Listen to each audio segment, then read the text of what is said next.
temps fort du Congo. Je vous invite sur le meilleur blog de Belgique, www.banamikili.skyblog.com.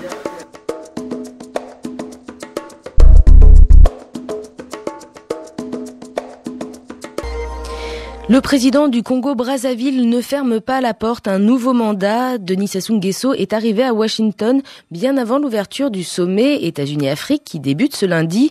Son deuxième mandat arrive à échéance en 2016 et en théorie, il ne peut pas se représenter car il est visé par la limite d'âge et le plafond des mandats, des obstacles qui pourraient être levés par une révision de la Constitution, n'en déplaise à la Maison-Blanche.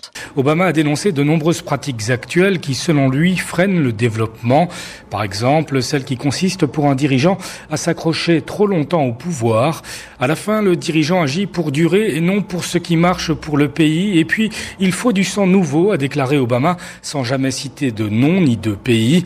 Avant de poursuivre, sans le respect des règles de droit, sans bonne gouvernance, sans respect des droits de l'homme, on ne peut pas réussir. Pour le président américain, ceci est valable pour tous les pays du monde. Certains vous diront, on ne fonctionne pas comme ça, on fait les choses à l'africaine. Mais non, la méthode africaine, a dit Obama, ce n'est pas ça, ce n'est pas déposer des millions de dollars dans un compte en banque en Suisse après être arrivé au pouvoir. Fin de citation. Écoutez les explications du président Sassou Nguesso. Il est au micro de notre envoyé spécial à Washington, Nicolas Champeau. Monsieur le Président, bonjour. Bonjour.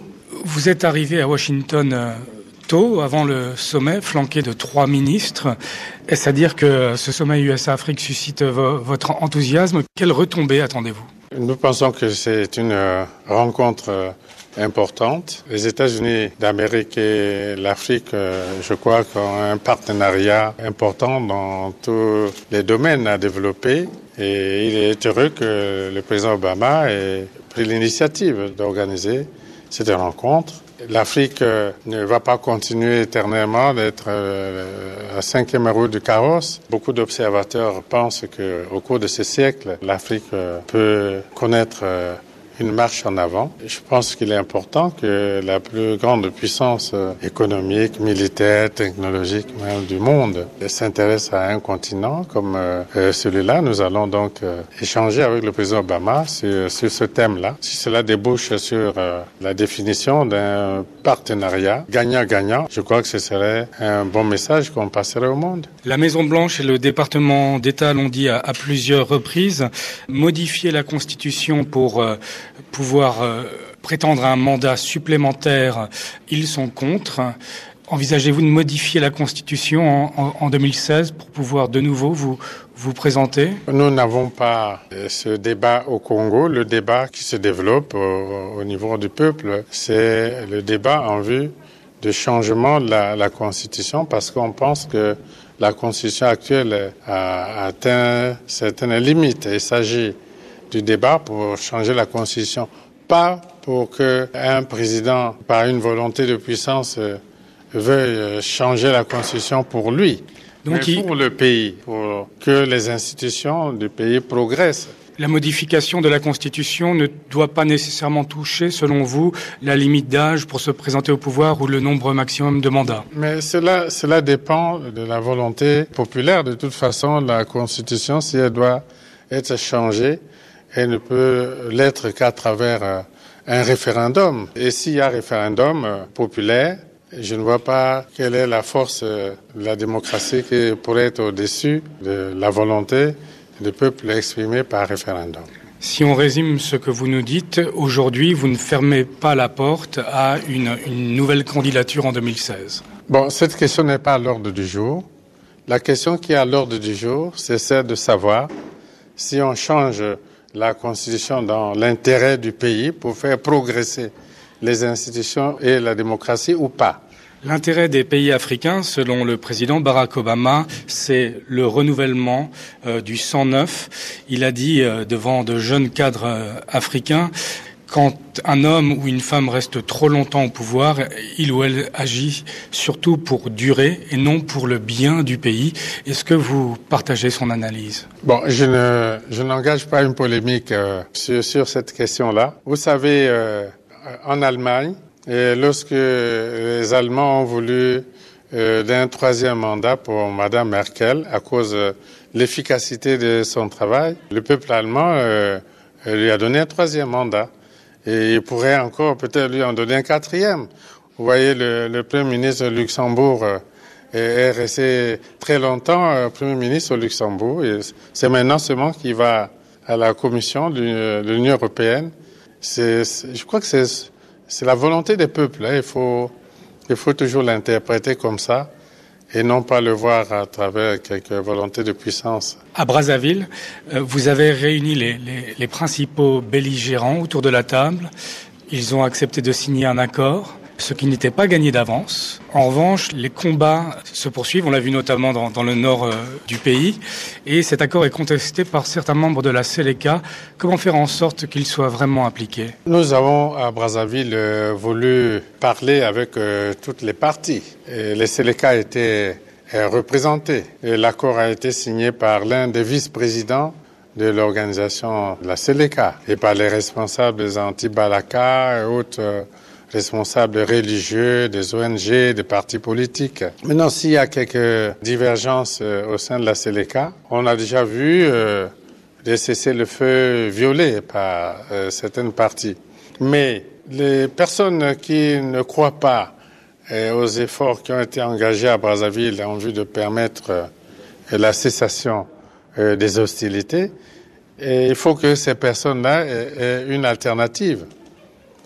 S'il n'y a pas d'alternative, nous pensons que avoir posé ce premier pas est très important et nous pensons qu'il faut poursuivre ce travail à l'intérieur de la RCA. Nous ne pensons pas que la Seleka a une autre alternative qui dépasse le fait d'abord de cesser les hostilités, d'engager des dialogues en vue de la réconciliation nationale et la mise en place d'institutions définitives à travers les élections. Monsieur le Président, je vous remercie. Je vous en prie. Le président du Congo-Brazzaville, Denis Sassou Nguesso, avec notre envoyé spécial à Washington, Nicolas Champeau. Russ Feingold, bonjour. Hello.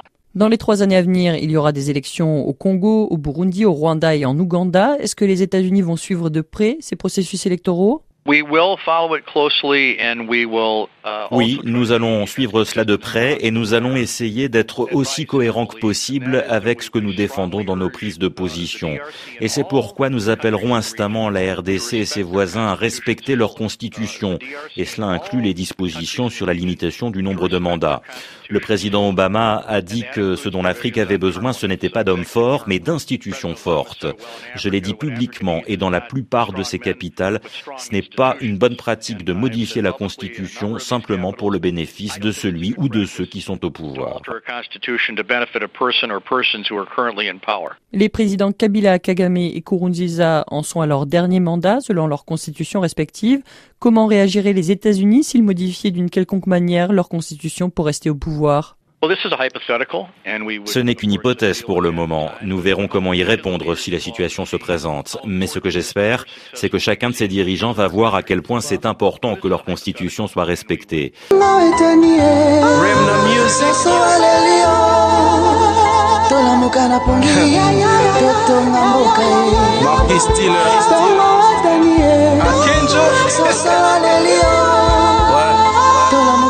Une chanson d'espoir pour le Congo. Tosimani, Bissoti ensemble, Massimekolo. Personne ne viendra prendre notre place des Congolais. C'est à nous les Congolais. Rien que pour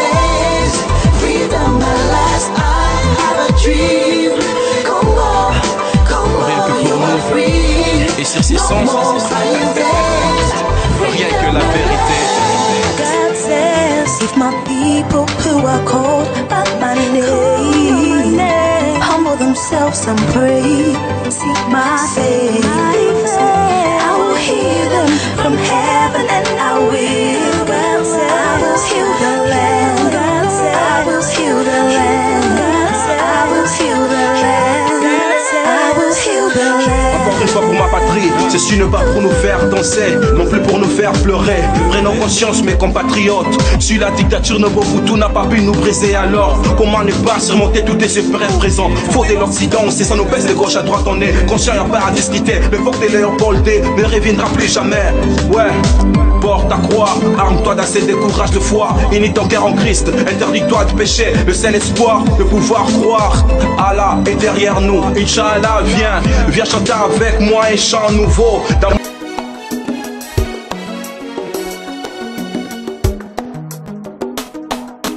Congo, mabele ya Kimbangu, Congo mabele ya Lumbumba, Congo ya biso, mabele ya Malula, Congo mabele.